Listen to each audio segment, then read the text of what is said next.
সব কত সুন্দর মাছগুলো আমার দৌড়াদৌড়ি করতেছে, কিন্তু পানিটা হালকা একটু গোলা হয়ে গেছে গা। পানিটা যখন পরিষ্কার হয় তখন আরও বেশি সুন্দর লাগে কিন্তু, বুঝছো। আলহামদুলিল্লাহ অনেকটাই ভালো লাগে কিন্তু এটা। আর অক্সিজেন দিয়ে মাঝে মধ্যে, যেহেতু আজকে 2টা মাছ দিছি, অনেক গরম ছিল এই কারণে অক্সিজেন দিয়ে দিয়েছিলাম।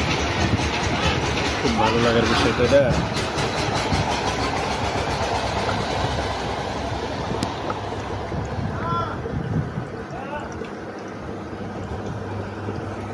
ক্যামেরা দেখে মনে হয় মাছ পড়া